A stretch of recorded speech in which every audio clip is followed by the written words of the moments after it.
خداوند کے زندہ کلام میں سے پیدائش کی کتاب اس کا 13واں باب۔ اور ابرام مصر سے اپنی بیوی اور اپنے سب مال اور لوط کو ساتھ لے کر کنعان کے جنوب کی طرف چلا، اور ابرام کے پاس چوپائے اور سونا چاندی بکثرت تھا، اور وہ کنعان کے جنوب سے سفر کرتا ہوا بیتیل میں اس جگہ پہنچا جہاں پہلے بیتیل اور عئی کے درمیان اس کا ڈیرا تھا، یعنی وہ مقام جہاں اس نے شروع میں قربان گاہ بنائی تھی۔ اور وہاں ابرام نے خداوند سے دعا کی، اور لوط کے پاس بھی جو ابرام کا ہم سفر تھا بھیڑ بکریاں، گائے بیل اور ڈیرے تھے، اور اس ملک میں اتنی گنجائش نہ تھی کہ وہ اکٹھے رہیں، کیونکہ ان کے پاس اتنا مال تھا کہ وہ اکٹھے نہیں رہ سکتے تھے۔ اور ابرام کے چرواہوں اور لوط کے چرواہوں میں جھگڑا ہوا، اور کنعانی اور فرزی اس وقت ملک میں رہتے تھے۔ تب ابرام نے لوط سے کہا کہ میرے اور تیرے درمیان اور میرے چرواہوں اور تیرے چرواہوں کے درمیان جھگڑا نہ ہوا کرے، کیونکہ ہم بھائی ہیں۔ کیا یہ سارا ملک تیرے سامنے نہیں؟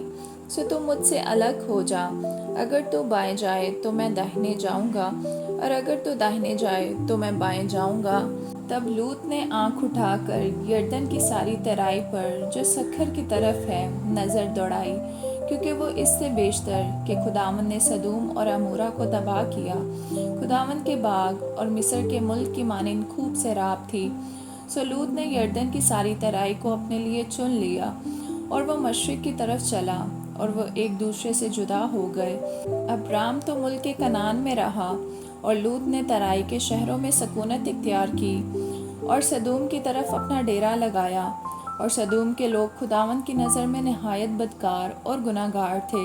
اور لوط کے جدا ہو جانے کے بعد خداوند نے ابرام سے کہا کہ اپنی آنکھ اٹھا، اور جس جگہ تو ہے وہاں سے شمال اور جنوب اور مشرق اور مغرب کی طرف نظر دوڑا، کیونکہ یہ تمام ملک جو تو دیکھ رہا ہے میں تجھ کو اور تیری نسل کو ہمیشہ کے لیے دوں گا، اور میں تیری نسل کو خاک کے ذروں کی مانند بناؤں گا، ایسا کہ اگر کوئی شخص خاک کے ذروں کو گن سکے تو تیری نسل بھی گن لی جائے گی۔